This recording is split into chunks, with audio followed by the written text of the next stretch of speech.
We are live. We are live. Welcome to Medical Monday. I am Dr. Frita, and I'm here to give you all of the hot health topics in the headlines. And of course, we always have plenty. We will start off with my favorite little game, Myth versus Fact, where we'll talk about Listeria. Why? Because there has been another food contamination, another outbreak, more recall. There has been a Listeria outbreak in some ready-to-eat meat. And so we'll talk about that and some myths versus facts about all of these contaminations that seem to keep coming up. And then we'll talk about Wendy Williams. Yes, she's been in the headlines. The queen of hot topics has been a hot topic herself because it has been declared reportedly that her mental condition, the dementia, is a permanent condition. I know many of us have been hoping that she'll come back. Come on back, Wendy. But reportedly, according to those who know, her condition is permanent. And so we'll talk about dementia, early onset dementia, frontal temporal dementia, alcohol-induced dementia. We'll talk about all of the potential things that have been affecting Wendy Williams. And then I'll give you an update on TD Jakes. You will recall that last week we talked about his quote unquote slight medical incident that occurred. Well, now there's been an update and he actually had surgery related to this incident reportedly. And so I'll give you the update on that, what we know and what we don't. And we'll talk about Selma Blair, the wonderful actor Selma Blair, who has been very open about her diagnosis with MS or multiple sclerosis. I'll give you an update on that and the life-saving treatment she shares that she's had. And of course, lastly, we'll have our live Q&A. Yes, our live question and answer session where you send me the questions right here and I'll answer them live on stage. Please go ahead and click like and share, and we'll get right into these topics for this Medical Monday. We're about to have a great show.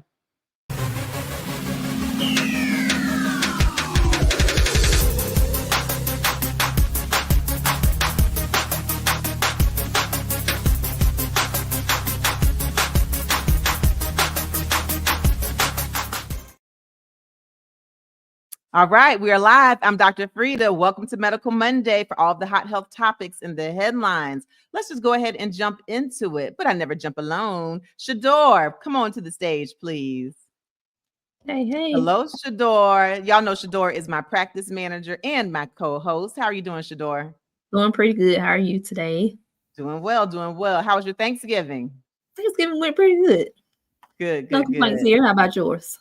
It was great. You know, we traveled out of town. We went to Jacksonville, Florida, and my mama is one of 16 kids. So, you know, we have a lot of family, lots of cousins and little new baby cousins that have been born and all kinds of fun.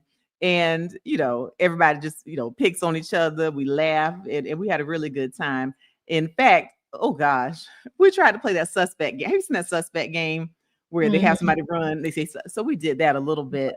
And my cousin got me so bad on her suspect thing. I got mad and quit playing.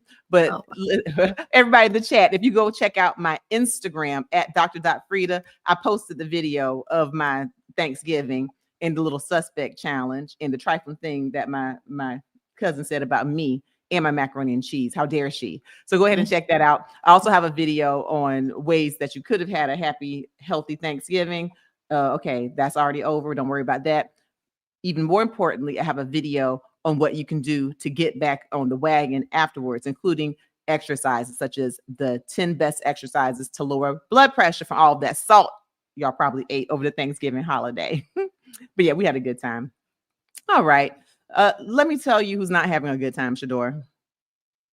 People who have been affected by this Listeria outbreak. So yes, we have more foods that have been affected. This time we have some pre-cooked meat or some of those ready-to-eat meats. Put a 1 in the chat if you ever buy those packages with ready-to-eat meat, pre-cooked meat, like, you know, chicken that's ready to go. Put a 1 in the chat if you ever buy some ready-to-cook meat. If so, pay attention to this next clip because there has been an infection with a bacterium called Listeria. And yes, definitely that's a life-threatening infection. And so we'll talk about Listeria and then we'll play my game that I love, myth versus fact. Tonight, Usheng Food, the latest brand in a deadly food bacteria outbreak, this time Listeria. Twin infants have died in California, though the CDC can only connect one death to the outbreak, linked to ready-to-eat meat. 9 others were hospitalized, but the CDC says the number of cases is likely higher. Ushang Food telling NBC News, after a batch of product tested positive for listeria in late October, we immediately took corrective actions, adding they regretted what happened. The USDA announcing a recall of 72,000 pounds of Ushang meat and poultry products that have impacted 4 states, California, Illinois, New York, and New Jersey. This store in Los Angeles showing NBC News Today where those ready-to-eat bags have since been removed from refrigerators, packed away with a sign reading, "Recall, don't put on shelf." This latest outbreak follows other high-profile cases. 10 people died this summer from a listeria outbreak linked to tainted boar's head deli meat. In October, more than 100 E. coli cases from slivered onions on McDonald's Quarter Pounders. McDonald's has since found an alternate supplier for onions. And just this month, more than a dozen states reported E. coli cases after one person died from eating organic carrots produced by Grimway Farms. Should we be concerned about our food safety quality in this country? We should be concerned. We should always be vigilant, but certainly don't panic. Sanitation is very key to controlling listeria. And so when you have these series of outbreaks, it really raises a lot of questions about how these facilities are maintaining their sanitation. And Dana, what's the advice from experts if you have any of these recalled products at home? Yeah, well, Jose, first throw them away immediately and then clean your refrigerator, containers, and surfaces that may have touched the recalled items because these kinds of bacteria can spread to other foods. Jose? All right. So another outbreak. And I tell you, Shador, I always cringe because I'm up here week after week. We're talking about eating carrots and cucumbers and juicing and, healthy foods like onions. And then I have to come right back and talk about the recall. And so it makes you wonder, is your food safe? But let's go ahead and get into the game, myth versus fact. Before we do that, who was the first one in the chat today, Shador? Yes, ma'am. So our first one officially in the chat is our very own Planet Life. Yay, hi Planet Life. Welcome. Maya wanted to say hi. She checked in right at 12 o'clock today. All right. Thank you, Maya. Yes, good to see you. Before we get into our game, Tisha, hello. She says, hi, Dr. Frita and Shador. I am ready for the quiz. Okay, let's go then. Okay, you ready? Okay, you don't have to stay ready so you don't have to get ready. So I'm ready. Okay, first myth versus fact. So in this fun little game, you put an M if you think it's a myth, F it's a fact. So for the first question, it is. So basically, you cannot get sick if you eat cooked, pre-cooked packaged meat. Okay, put an M1 if you think that's a myth, an F1 if you think it's a fact. So when you're dealing with cooked meat, you can't get sick. M1 if that's a myth, F1 if that's a fact. And I'm specifically talking about getting sick from listeria, that bacteria.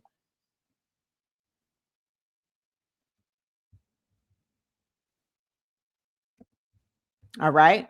Everyone have a chance? Everyone have a chance? Yeah, we have a couple jumped in here. Okay. All right. And then let's go. What's TS talking about? TS says myth. All right. Okay. So you think that you can get sick even if it's already cooked. Okay. Okay, TS. Let's see. Who else? Stephanie, hello. Hi, Stephanie. She says the myth also. Myth also. Okay. Neville, hello. Neville says fact. Says the fact, which is interesting because we do know that listeria, which is the infection we're talking about, is killed when you cook foods, especially if you cook them to 75 degrees Celsius. Okay. So you say it's a fact that you cannot get sick if you're dealing with the cooked, ready to eat packaged meats. Okay. Mm-hmm. This is interesting. Stephanie A also says fact. Says the fact that if you've cooked it, you've killed the listeria, you can't get sick. Ooh. All right. Anyone else? Yeah, majority is going with myth, Dr. Frita. Most people are saying myth. Yep, Debbie says the myth. And hi, Brandy. Okay. All right. So you cannot get sick if you're dealing with meat that's already pre-cooked, ready to eat. You cannot get sick. That's actually a myth. It's a myth. It's a myth. It's a myth. But here's the thing. So for those of you who said that it was a fact that you can't get sick, here's the thing. When dealing with listeria, it is true that if you cook the meat and you cook it over 75 degrees Celsius, then you kill the listeria. The issue is that after that meat is already cooked, it can get contaminated. And so if you're having one of these packages and you go in the fridge and you're like, okay, I have my ready to eat pre-cooked chicken, ready to eat pre-cooked turkey, ready to eat pre-cooked sausage. If you think, okay, I know this was cooked, I know it's safe, the Listeria was killed when it was cooked. Yes, the Listeria was killed when it was cooked, but if it were improperly handled, okay, or if it were contaminated after it was already cooked, then you still can get sick. So just because the meat is in the package and it's pre-cooked, that doesn't mean that you cannot get sick. It could have gotten contaminated with Listeria after being cooked, okay? So catch that nuance. Yes, cooking the meat kills the Listeria, but it can get contaminated after it's cooked. And that's what has happened in this outbreak. The meat has been contaminated after being cooked. And so just dealing with Listeria in general. So it is a bacterium, the Listeria monocytogenes, and it can be found in soil, it can be found in groundwater, it can be found where there's like feces or fertilizer on the ground, and it can contaminate meats, okay? It can be a recontamination of meats. It can also be found in vegetables, okay?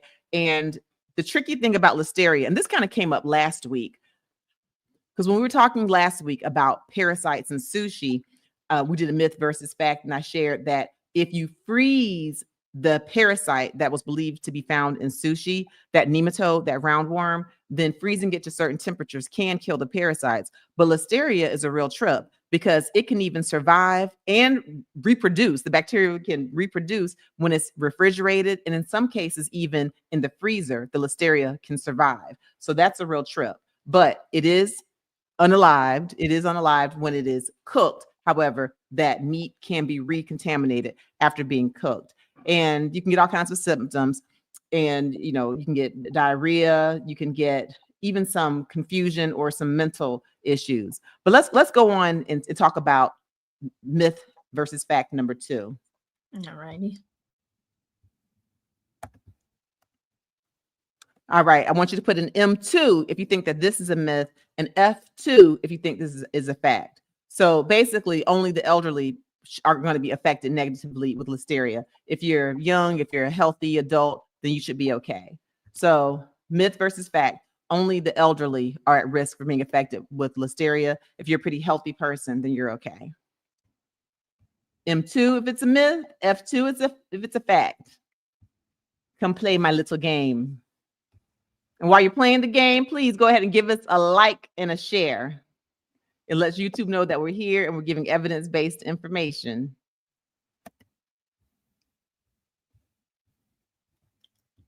All right. And for everyone watching us on replay, I want you to play too. Yeah. Myth versus fact. Do we have any takers, Shador?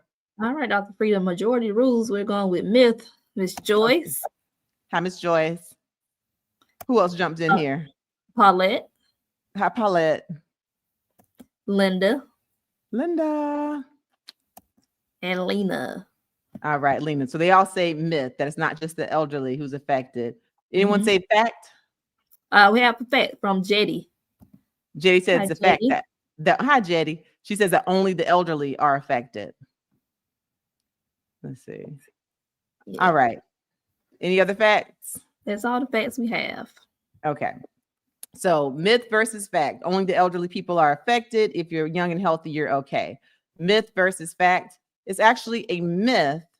And as usual with my little game, there's some nuances to this question. Now, it is true that if you are a healthy adult, then more likely than not, if you get a Listeria infection, which you can get it, you're probably just going to have some mild stomach symptoms, gastrointestinal symptoms. So you might have a little diarrhea, little upset stomach, some stomach cramps, and then you'll move on. You may even not even realize that you ever had Listeria. Okay. So that is the truth with people who are healthy, but still they can get affected, they can get infected, and they can get symptoms such as the stomach symptoms. But as far as it only affecting elderly, that's not true. Now, if you're an elderly person, like over the age of 65, hey, that's what they're calling elderly. I'm not saying that over 65 is elderly, but that is what we generally consider elderly, over the age of 65. Or if you're someone who's immunocompromised, like if you're someone who has HIV that's not well controlled, meaning your viral load is high and your CD4 count is low. So if you have HIV, you could be at risk. You're considered to be immunocompromised. If you're someone who's undergoing chemotherapy, you're considered to be immunocompromised. So that puts you at a high risk of having more serious symptoms from Listeria. And if you're someone who's like had an organ transplant, like a kidney transplant or a liver transplant, and you're on medications that suppress your immune system, push your immune system down to keep you from rejecting the organ, then you're immunocompromised. So you could be at risk of getting very sick from Listeria or even using your life. Also, the very young. And we saw in that video that we played about Listeria that some twins actually passed away, and at least one has been connected to a Listeria infection. So those who are very young, specifically newborns, are at high risk. So clearly it's not just the elderly. The very young, like the newborns, can get a Listeria infection, which can cause them to be unalived. The other group, and you had this slide up before, the other group that's very much at high risk, pregnant women. So pregnancy is actually a state of being immunocompromised, in short, because your body is really kind of trying not to reject this baby that you're carrying, that's in there, using up all of your food, your water, your calcium, your resources, your energy. And just in general, being pregnant can put you in somewhat of an immunocompromised state. But also, very importantly, the Listeria, if you get infected as a pregnant woman, it can actually cross over into the placenta, and it can infect your unborn child. Okay. Even during childbirth, the Listeria infection can cross over and it can infect your unborn child. And so for pregnant women, Listeria infections can lead to miscarriages, stillbirths, preterm delivery, all of those things. So pregnant women are at very high risk. And so if you're immunocompromised, if you're pregnant, if you're a newborn, and yes, also if you're elderly, then you are at high risk. So certainly make sure you go check out the CDC website, check out the U.S. Food Drug Administration website, and find out where the Listeria infection has affected people. Right now, we know it's at least in 4 states. We know California, Illinois, New Jersey, New York. Those have been affected with the ready-to-eat meat. And if you are someone who eats the ready-to-eat meat, like you have your little pre-cooked chicken to go in your fajitas, your fajita wraps that you take for lunch, once you open it, you can put it back in the refrigerator and seal it, but it's recommended that you only do so for a day, 24 hours or less. Please don't use the ready-to-eat meat, put it in the refrigerator, and then, finish it up a week later. Because as I mentioned, Listeria can live in refrigeration and it can divide, it can replicate. So be careful with the ready-to-eat meat. Don't just put it in there and leave it in there. And also just making sure that you decontaminate all surfaces. Don't have raw food next to cooked food. These are just some general safety and health things. But that's our myth versus fact game. If you have any questions, go ahead and put them in the chat, and we'll try to get to some as we go by and by. And then certainly at the end for the live Q&A section, we'll get to a few of those questions. Oh, and I wish it were just Listeria I was reporting on today. There's more things. There's more. You remember that we reported already on that McDonald's quarter pounder that had the slivered onions that had an E. coli infection. And so they had to deal with that. And there's been some recalls associated. And then I came right back here where I talked about carrots that were contaminated with E. coli. Well, now we have some cucumbers. Yes, goodness. Cucumbers from Sunfed, Mexico. And we have at least 68 people who have been infected with salmonella, that bacterium, salmonella, from these cucumbers in at least 19 states. Okay, so if you have a salmonella infection, the symptoms can show up right away or within 6 hours or even as long as 6 days. Nausea, vomiting, diarrhea, even bloody diarrhea. And yes, it can lead to someone being unalived also. And so if you're eating cucumbers, like I keep recommending, listen, I have a video where I talk about my cucumber juice. It's right here on this YouTube, Dr. Frita channel. And if you haven't subscribed, please subscribe. Please join us. We're up to over 800,000 subscribers. I have hundreds and hundreds of videos. Give us a subscribe, notification, and you'll know when I do different videos. So I have one video and it's the top 10 juices and drinks to help to repair your kidneys and detox your bodies. And of course, I'm talking about cucumbers there, which are very healthy. They have vitamin K for bone health. They're very hydrating, over 95% water. I use cucumbers very frequently in my juices and my salads. Okay, but there has been a recall on certain cucumbers due to a salmonella infection. So again, check out your local health department, CDC, and find out if you need to watch the cucumbers you've had. Sunfed Mexico is the place, is the brand that's been released, but just double check for yourself. There's also been a salmonella outbreak in some Costco eggs, some organic eggs. Now, I promote eggs also, Shador. You know, I talk about eggs as a healthy protein. Mm-hmm. Oh my gosh. even a good breakfast, right? Some eggs, avocado toast with the low carb bread. Well, check your eggs. If you've been eating your organic eggs from Costco, you may be part of that recall because there's been a salmonella infection, a salmonella and contamination with those too. All right. So keep eating healthy foods, but be careful and make sure that it's been stored properly and that you're not putting yourself in danger. All right. Thank you, everyone who participated in my fun little game, Myth versus Fact. All right. So now let's get into some of these hot health topics, Shador, shall we? Yes. All right. Let me give you your weekly dose. Don't forget, go ahead and like. While y'all are sitting here, please hit that like button. Go ahead and press that share, copy link, send it to your group text messages, your WhatsApp people, put it on your Instagram. And yeah, go ahead and do that if you're watching this live. Also, if you're part of the replay crew. All right. So shall we get into the topics here? Yes. Let's start with Wendy Williams. Y'all know I'm a Wendy Williams fan. I used to be glued to that TV watching her because she had all of the hot topics, but she also was highly intellectual, highly messy. She didn't care. And I enjoy her because she's my height. She's 5'11", and she would give all these different hacks and things that she did. For example, if you're a long-legged person, it's hard to find pants that are long enough. She would buy two of the same pair of jeans, and then just use the bottom portion of one pair of jeans, take it to her tailor, and have her elongate the jeans so you can have long enough jeans. If you're a tall person, raise your hand because you know what I'm talking about. But little stuff like that. She also had a foot that was not small. And so, if you go and you look at her credits and where she got her shoes and whatnot, you could find some, big girl shoes. But that's just one little thing. And I just enjoyed Wendy Williams. We also, if you go back, if you watched her from the beginning, you know that she revealed a lot of things that we're hearing about now with all of the P. Diddy court cases, all the indictments, things of that nature for P. Diddy. She was talking about it a long time ago, and even got canceled and reportedly fired from her station. But Wendy Williams was bringing the tea before other people were even calling it tea. And apparently she was pretty accurate, at least reportedly, at least with some of the allegations that we're seeing. Well, we know for anyone, any of those, look, put a 2 in the chat if you watched that Wendy Williams docuseries that aired quite a minute ago, where they were talking about like, where is Wendy Williams or what's happening with Wendy Williams. Put a 2 in the chat if you watched that series. And if so, you saw where she definitely displayed some mental changes, right? And we learned that she had been diagnosed with dementia, okay? Reportedly, some different types we've heard, but some of the ones that were thrown out there were frontal temporal dementia. Even at one point, her son, little Kev, said that he was told that she had an alcohol-induced dementia and also an aphasia. Well, now it's being reported that this dementia is a permanent condition. I know many of us have been really hoping and really prayerful that she's going through maybe some type of a temporary delirium or something like that, but it's being reported that it's a permanent condition. So let's roll that clip, and then on the other side, I'll find out who actually watched that docuseries when it was on. Wendy Williams is permanently incapacitated from her tragic dementia battle, her court-appointed guardian has claimed.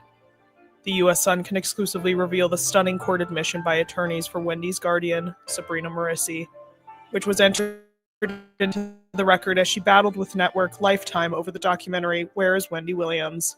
My mom has done a great job making it seem like everything is okay always. Wendy, make sure you look here. 1, 2, 3. But in reality, there's something wrong going on. Did you see a neurologist to find out if I'm crazy? In the filing, Sabrina's team called Wendy an acclaimed entertainer who, tragically, has been afflicted by early onset dementia, and as a result has become cognitively impaired and permanently incapacitated. The admittance of the extent of Wendy's illness is a crushing blow to her loyal fans, many of whom have held out hope that one day she would make a triumphant return to TV. Back in February, Wendy's guardian tried to stop Lifetime from releasing its documentary on the ex-talk show host with a restraining order, but it was quickly overturned by an appellate judge. The Guardian then filed a lawsuit against Lifetime and the related production companies. But the documentary was still released, and fans were shocked by Wendy's delusional and often aggressive behavior caught on camera. The Guardian filed an amended complaint on September 16th, which was served to all defendants, including A&E Television Networks, Entertainment One Reality Productions, Lifetime Entertainment Services, Creature Films, and director Mark Ford. The suit was then moved from New York Supreme Court to federal court in October. Since then, the defendants have filed countersuits against Wendy. Okay. So that makes me very sad. Do we have any twos for people who actually watched that docuseries of Wendy Williams? Yes, absolutely. Who watched it? TS. Hi, TS. Yeah. Janetta. Hi, Janetta. Anton. Stephanie, she says too, but dementia is permanent and progressively debilitating. Yeah, and there are multiple different types of dementia, and we'll talk about that because I'll tell you. So her guardian is the one who's sharing that that it's a permanent condition. But there's been some light shed. We don't know for sure what's true or not, but there have been some questions by the family, by the public, and even by some legal arenas on how trustworthy the guardian is, right? So the family, at least historically, has said that they were not given permission to be Wendy's guardian, not even her sister Wanda, who's an attorney, or her niece, who seems to be very responsible and a journalist, just like her aunt, not her son, who, yes, was very young, when she got into this condition, but they have not been granted guardianship. And there have been questions about the guardian. Is she really protecting Wendy? Is she protecting Wendy's money? Is she protecting Wendy's best interest? And so there have been some legal scenarios involving Sabrina. And so she is the one who's reporting this for us, the public, to see, but without actually hearing it from a physician or a neurologist or seeing Wendy's medical information, I'm not sure just how much I 100% believe it. Now, HIPAA's in effect, and no, we do not have the right to see Wendy's medical records. Her guardian does. But if we don't trust the guardian, can we fully trust it? I'm not sure, but we will get into talking some about this frontal temporal dementia. And I want y'all to go ahead and comment. What do you think about the guardian? Those of you who've been keeping up with this information. If you have any comments on Wendy Williams and the guardianship, go ahead and put it in there. Meanwhile, we'll talk a little bit about frontal temporal dementia.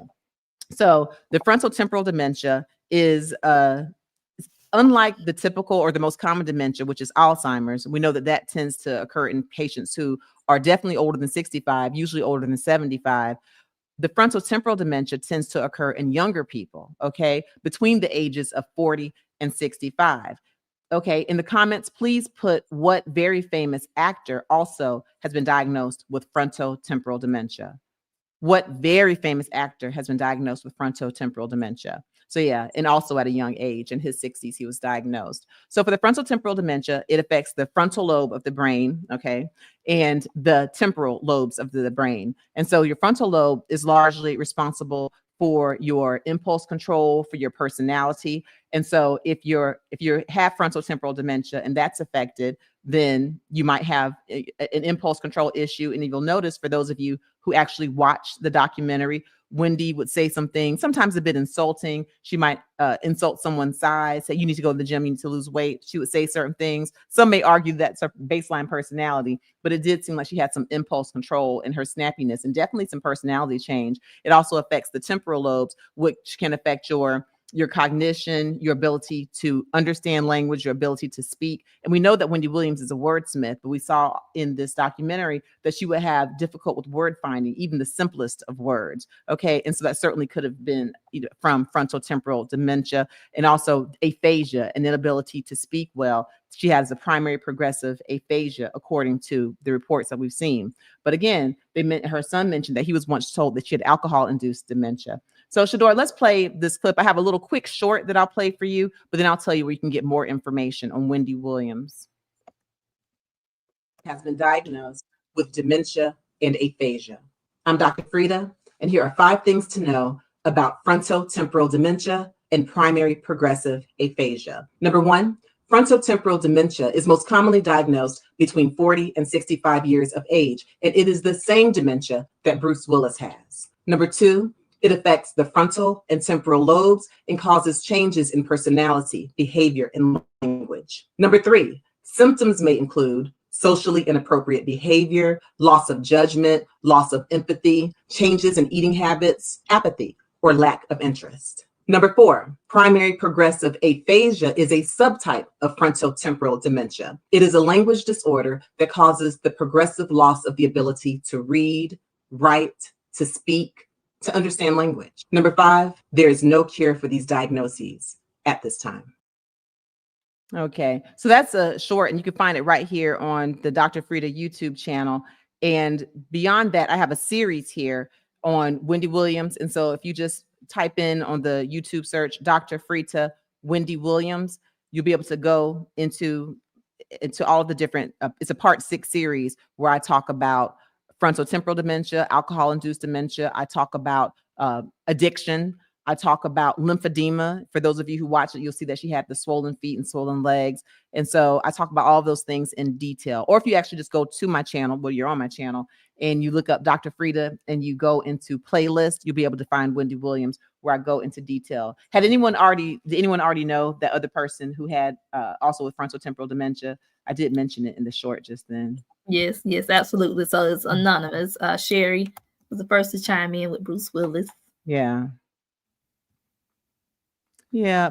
And yeah, that was a real tough thing to see, because we know he's had the Die Hard movies. My favorite one with him is Sixth Sense, that's just unbelievable. Really great acting that he had. And then I was first introduced to him back in, what was it, Moonlighting, when he was doing the series with Sybil Shepherd. Anyway, but yeah, so he got diagnosed in his 60s as well.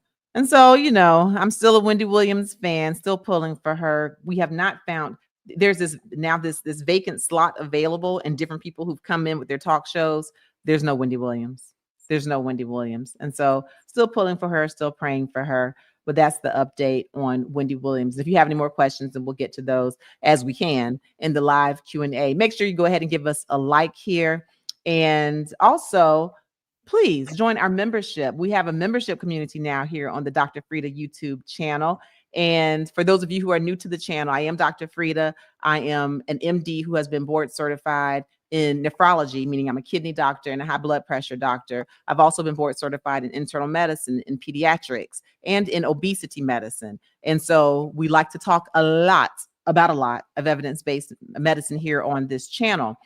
So we do a live Q&A at the end of every Medical Monday. But if you want to have a longer session of live Q&As, we can go back and forth with me, then please join our membership. Click the link in the description. If you join the membership, then you'll be a part of the monthly members only live Q&As. We just had our last one. It's really a conversation that we all sit up here and have on our live. You also will have privy to some exclusive members only videos. They're videos that only you will see, and then you'll get first look at some of the other videos that eventually other people can see. But there are sets of just members only videos, and you get fun stuff like custom emojis, shout outs, things of that nature. And so even if you're not a member, you'll still get all of the good old evidence-based medicine that I love to share. But if you want a little bit of the VIP perks, a little extra icing on the cake, click that link in the description and join our membership. And also make sure that you check out my Instagram, my Facebook, at dr.frita on all social media platforms, because there's different information on different platforms depending on what you like. I give the most probably frequent updates on my Instagram and the most information on what I'm up to in my everyday life. Just like this Thanksgiving, if you want a Thanksgiving update on what I'm talking about, including the healthy portions of Thanksgiving, check out the at dr.frita Instagram. All right. So shall we get into TD Jakes?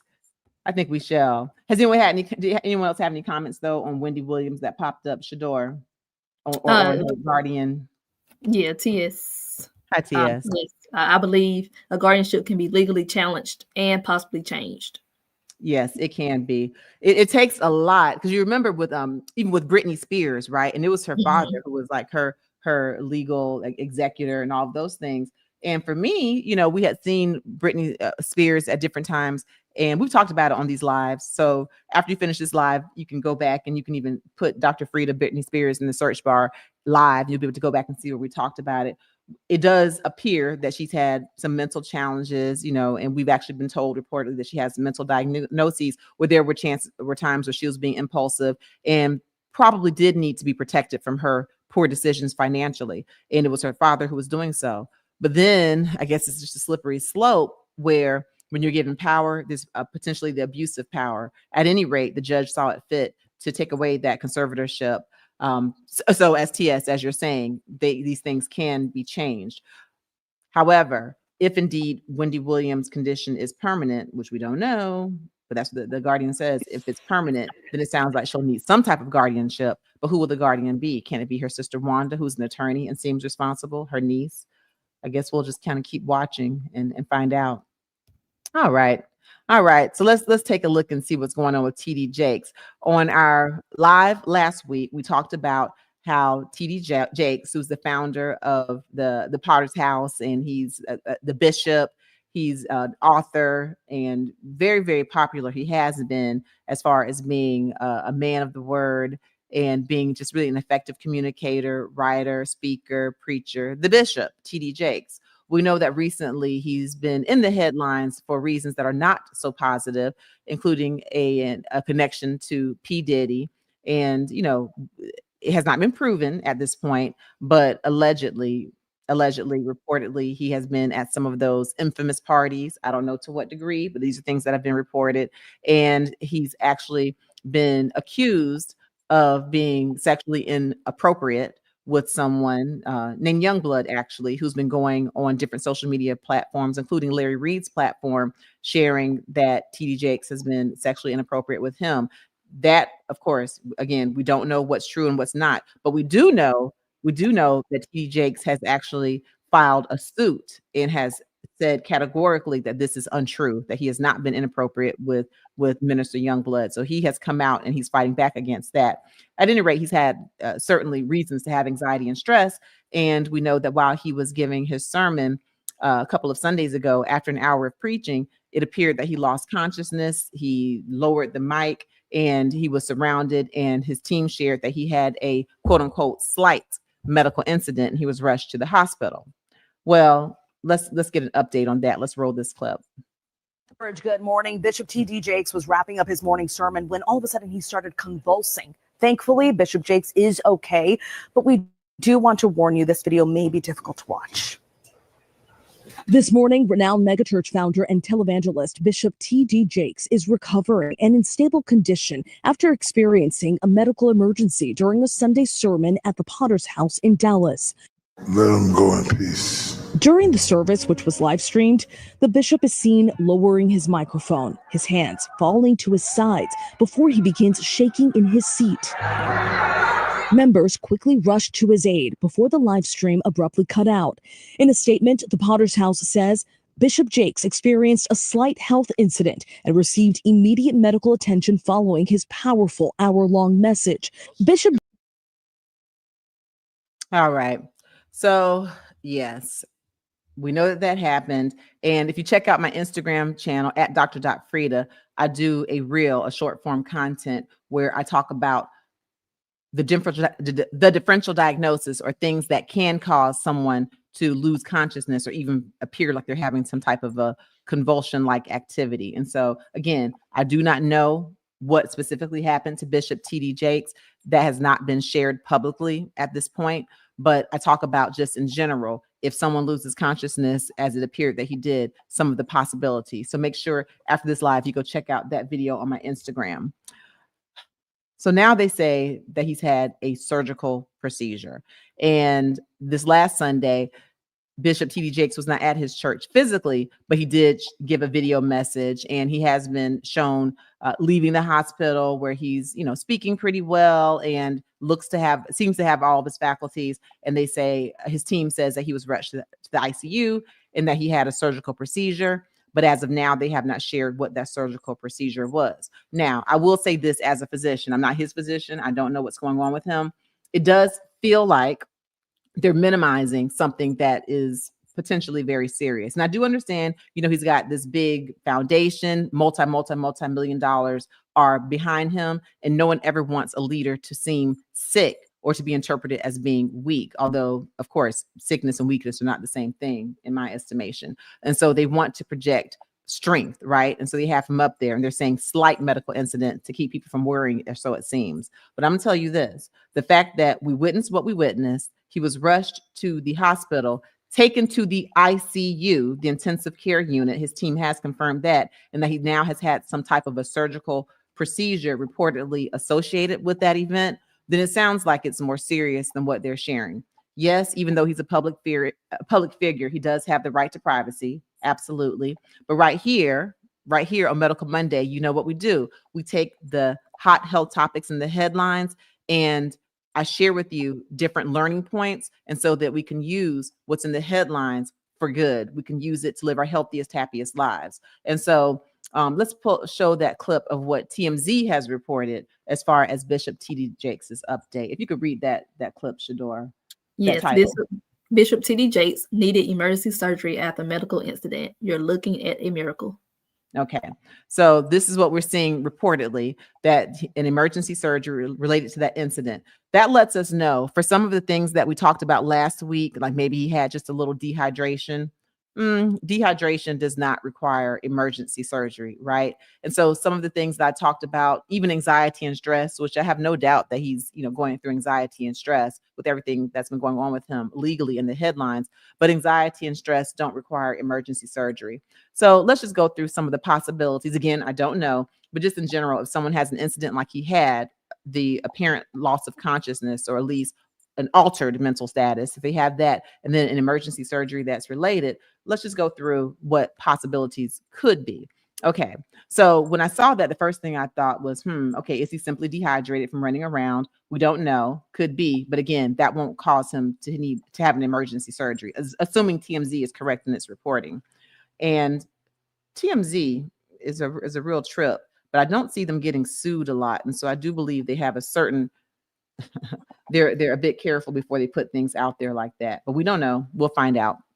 At any rate, so could he have had some type of a stroke or a TIA or a mini stroke? Well, if he had some clots or some plaques in his carotid arteries, okay, the arteries that are in the neck, if he had a plaque can shoot off into the brain and cause a stroke. Well, if in the ICU or if while they were evaluating TD Jakes, they found that he had a plaque, then it's possible that they could have done something called a carotid endarterectomy, meaning they go in and they open up that flow. So that could have been an emergency surgery related if he had a stroke. I don't know. And so moving on, also with the brain, if he had something like a brain bleed, they could have done a burr hole in the brain and relieved the pressure. I wouldn't anticipate him being out of the hospital that quickly. I also would anticipate some more obvious bandages. So not likely, but just in the differential diagnosis, that's a surgery that could be related to his symptoms. Also, if it were found that he had a brain aneurysm, and we talked about brain aneurysms, remember the late Quincy Jones had brain aneurysms. Plus we talked about in a couple of lives ago, and everyone who's watching Replay Game in live, after this live, you can go back and watch all the lives. But a couple of weeks ago, we talked about a 38-year-old woman who had a brain aneurysm. So if he had a brain aneurysm that they caught, it is possible they could have gone up and coiled the aneurysm, done a procedure where they stop the aneurysm from bleeding, or they prevent a potential bleed. So that's an emergency procedure that could be related. What if he became very anemic because of a stomach bleed, like a bleeding ulcer? Well, they could have done a procedure like an EGD, where they put a camera and a scope down the throat, down the esophagus, down to the stomach, and they could have cauterized or stopped the bleeding. So that's a procedure that could have been done emergently if he had bleeding. Also, if he had some type of a GI bleed or bleeding from diverticulitis or from something going on in his intestines, they could have done a colonoscopy, where you take a camera and you go through and you look and you find a place to stop. Or if he had something like a small bowel obstruction, again, I don't know. I'm just talking about all the possibilities of an emergency surgery that could be related to the TD Jakes symptoms we saw. He could have had some type of an abdominal surgery if he had a blockage or twisting of the intestines. I don't know. And with those surgeries, you really can kind of get up and be on the move pretty quickly. What else? Moving on down. We talked about brain. We talked about kind of GI system. Oh, heart. What if he had a heart attack and a procedure that could have been done, an emergency procedure, they could have done a cardiac catheterization, where you put a line either in the groin or even in the artery on the wrist, the radial artery. You shoot a dye in, you look to see if any of the arteries are blocked. And if so, then you can put in a stent, like a straw, to open that up. So that's an emergency procedure that could be related to something that could cause symptoms. What else? We also mentioned that he could have had an abnormal heart rhythm, where if they found that to be true, that he had an arrhythmia or some kind of an illness, they could have put in a pacemaker. So that's an emergency surgical procedure. And we can move on system by system. Even something like an infection, like a urinary tract infection that causes sepsis, can cause a loss of consciousness, especially in someone who is older. And he's 67 years old, I believe. Say they found a blockage in his urinary tract system, or they found that there was a kidney that was not draining properly. They could have put in some type of a tubing, or if he had a stricture in his urethra, meaning a tightening in that tube that leads from the bladder, they could have done that. So the point is, when someone says they had an emergency surgery and it's related to that medical incident we saw, the possibilities are vast. But these are just some of the thoughts and the differential diagnoses. We'll see if he shares. He may share, he may not. But at least you all can go and you can take this information, apply it to your own lives, apply it to the lives of your loved ones, just in thinking about the possibilities that could cause the medical emergency that he had and some of the potential treatments. At any rate, praying for him to do well, praying for his rapid recovery. All right. Do we have any comments this far before we get into our last topic, Shador? Yes, you mentioned EGD. Stephanie Stephanie asked, what is EGD?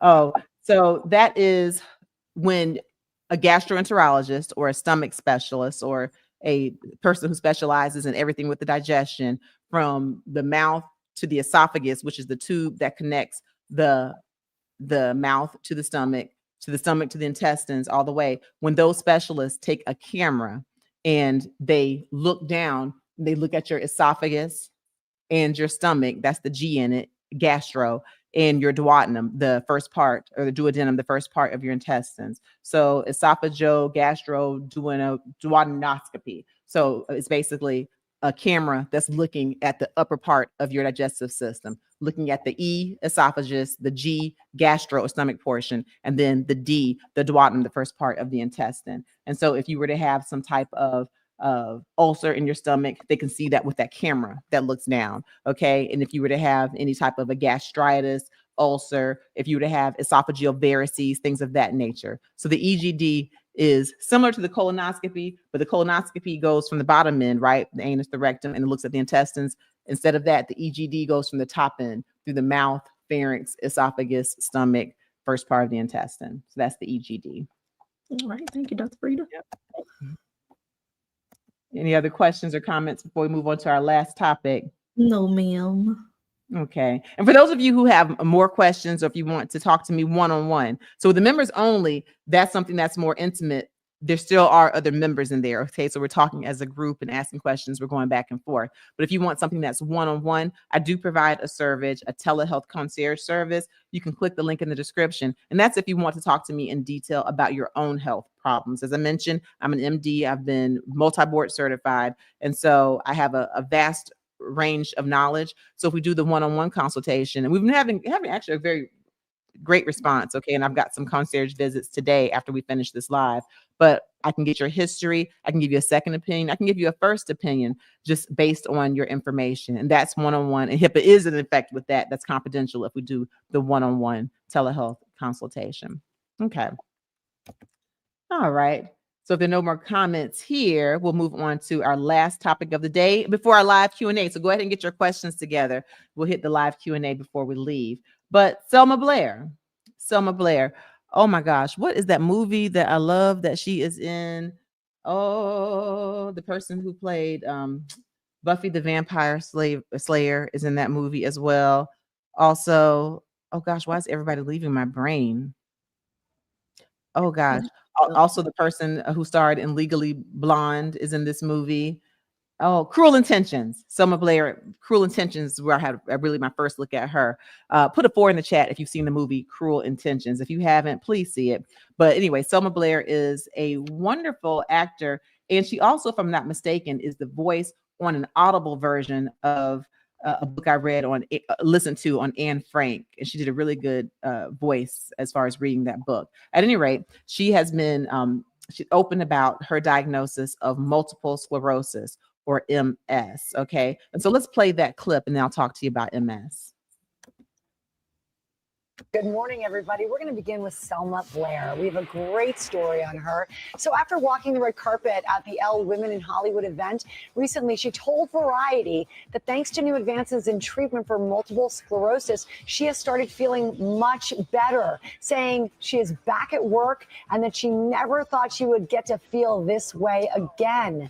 Blair was also on hand recently at the 2024 Media Access Awards, presenting Michael J. Fox with the Norman Lear Jerry Jewell Lifetime Achievement Award, calling him a great human being who helped her find the determination and strength to carry on. And guys, she says, stay tuned. She has big, exciting announcements coming up.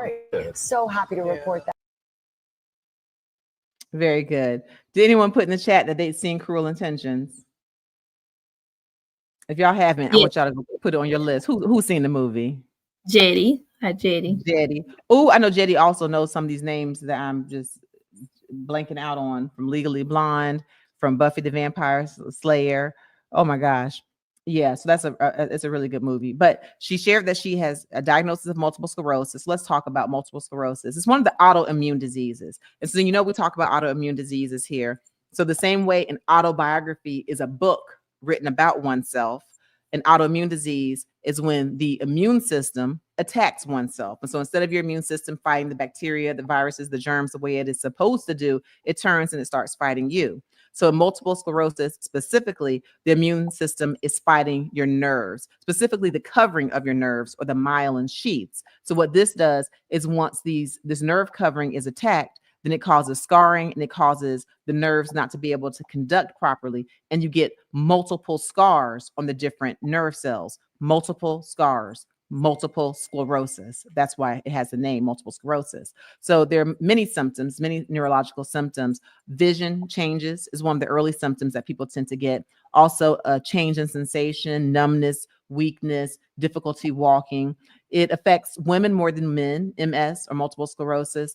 But also it tends to occur between the ages of 20 to 40, or some studies report between 20 to 50. So relatively young women are getting diagnosed with the multiple sclerosis. What Selma Blair has shared is that she has a treatment. So historically, since we know it's an autoimmune disease, historically the treatment has been to suppress the immune system, right? To give things like steroids or even certain injectables or certain infusions that help to suppress the immune system.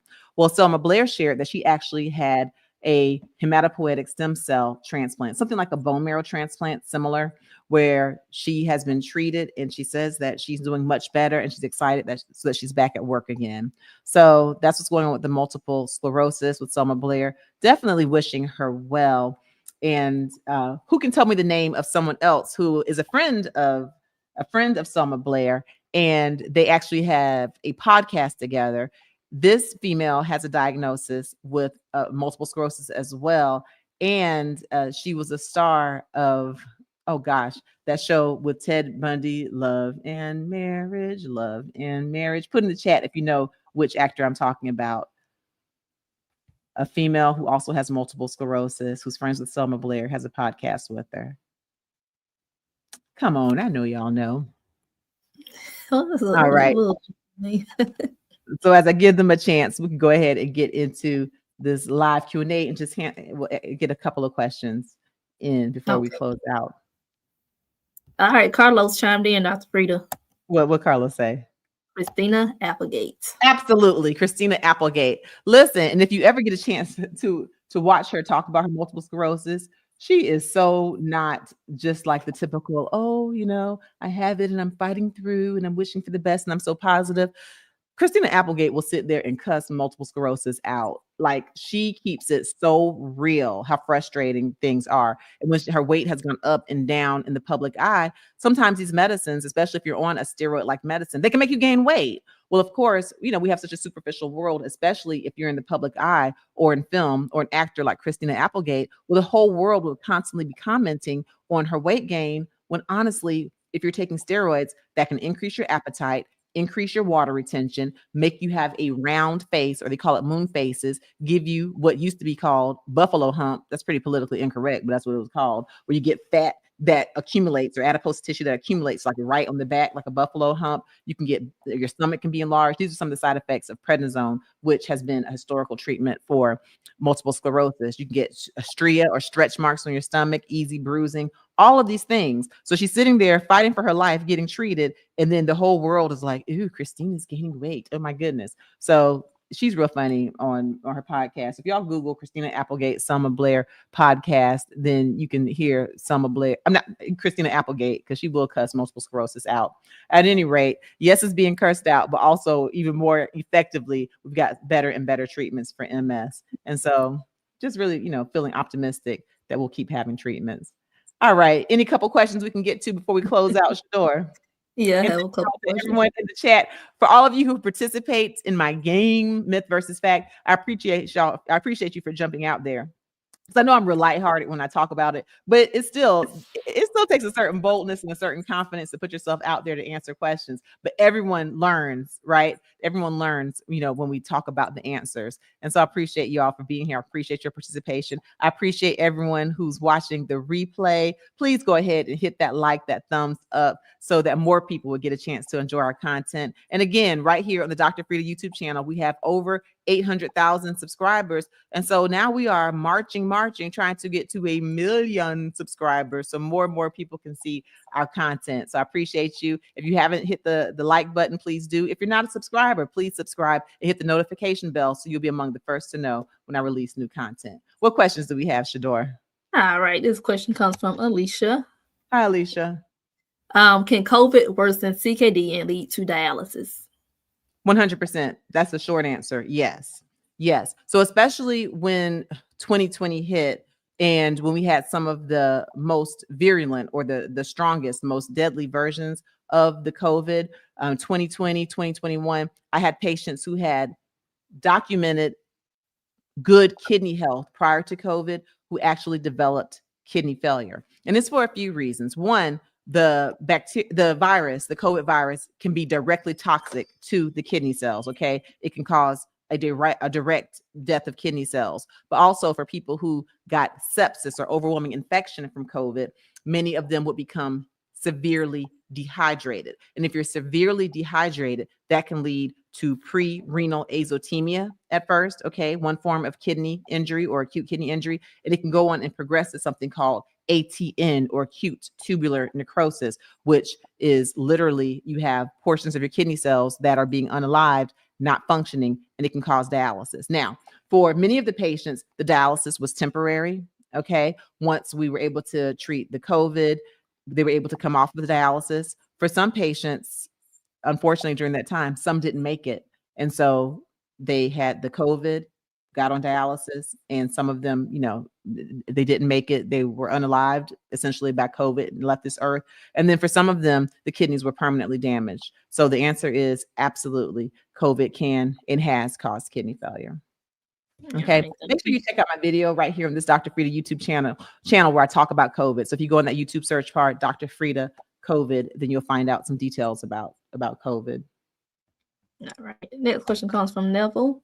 Hi, Neville. What could be the cause for constant dizziness, lightheadedness, and forgetfulness? Oh my gosh, Neville, that choice that's from A to Z. So if this is something going on in you or a loved one, please click the link in my description so that we can do a one-on-one consultation, because there are many things that cause dizziness, lightheadedness. You said and memory loss, was that one, Shador? Forgetfulness. Okay. So certainly, the more long-term answers, there could be a dementia, right? But also something as simple as dehydration could cause dizziness and lightheadedness, and you can be chronically dehydrated. For most people, and it varies, so consult your physician, most people should be drinking anywhere from 2 to 3 liters of water a day. So about 4 to 6 of a 16-ounce bottle of water. So if you're someone who is not drinking that, and even if you don't feel thirst, you could be chronically dehydrated, which can cause a lightheadedness, a dizziness, and even some confusion. But also, in some of these neurological illnesses, even multiple sclerosis, someone could get a lightheadedness, a dizziness, a forgetfulness. Certainly, if you're having TIAs, transient ischemic attacks, or mini strokes, that could cause those types of symptoms. Medications can do it. If your medication combination is having some type of an adverse or bad reaction, that can cause lightheadedness, a dizziness, forgetfulness. And so the list is longer than my arm. And so in order to give the most effective answer, I would need really some specifics in the history of the person who's having these symptoms. And I could really help to break down what is causing those symptoms. Yeah. All right. Thank you. You mentioned dementia, Dr. Frita. Belinda. Hi, Belinda. Hi, Belinda. Is dementia genetic? It can be. We think that there are environmental factors and we think that there are genetic factors. And we actually know that they're environmental and we know that they're genetic factors. In fact, there's some different studies that are going on and some genetic testing to see. But here's the thing about dementia and genetic. So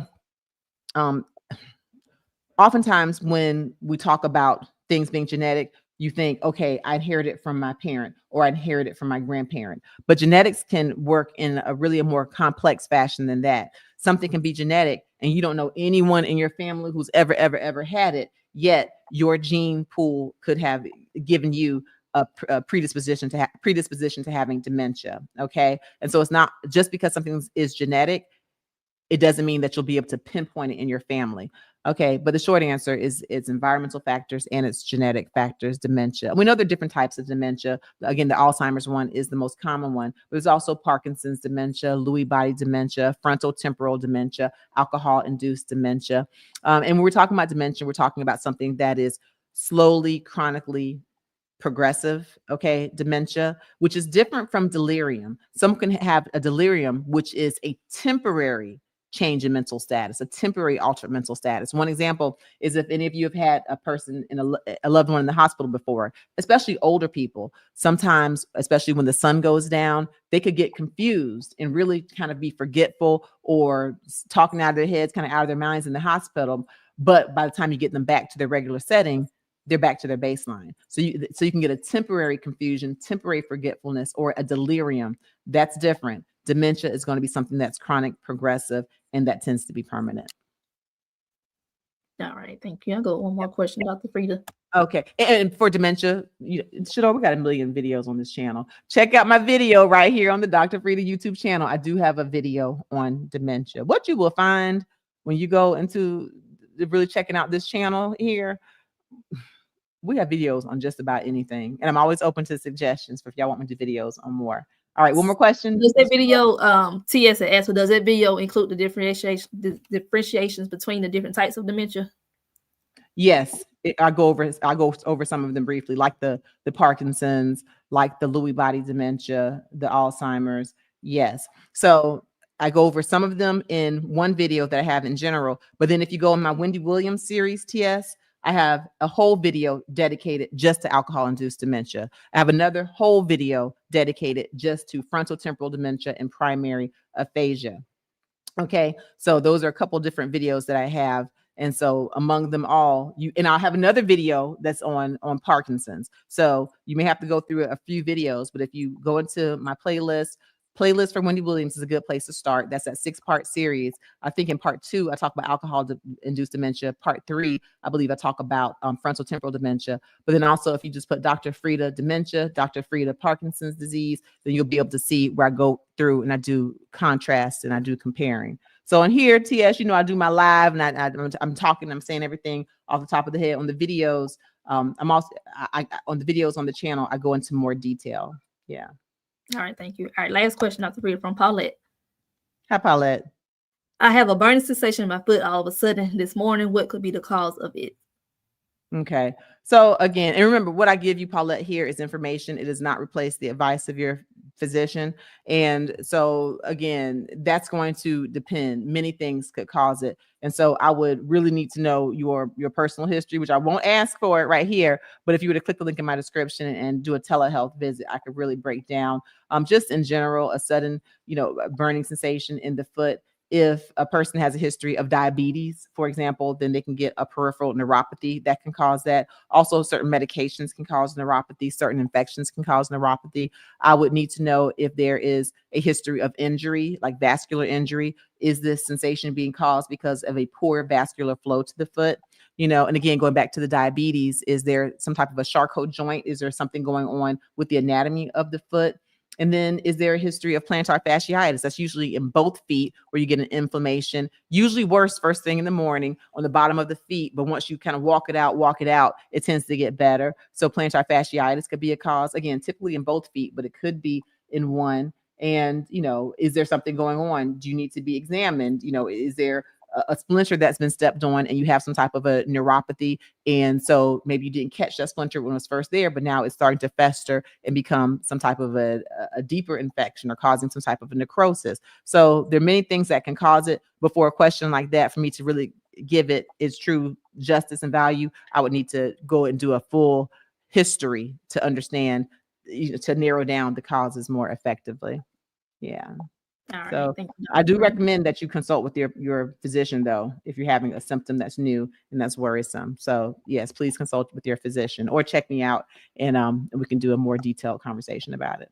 All right. Got a comment and a shout out, Dr. Frita. This is from Cheryl. Hi, She says, Cheryl. because of insight and information about kidney problems, I will be seeing a urologist this week. Very good. Very good. Well, definitely wish you the best with that. All right. And shout out to Al. He says, first time viewing. Oh, yay. Welcome here. Thank you. All right, Dr. Frita. Al, come All on back right. and see us next week. All right. Thank you, Shador. Y'all have a wonderful week. I know y'all were dragging to work this morning after Thanksgiving holiday, but don't have an attitude on your job. Just go ahead and hop back to it. All right. Everybody take care. Thank you for joining us. Make sure on your way out the door, you hit the like button, you hit the subscribe, you check out the videos. Also, check out, we'll have a link in the description, but you can also just search drfrita.com, DRFRIT, as in take care of yourself, a.com.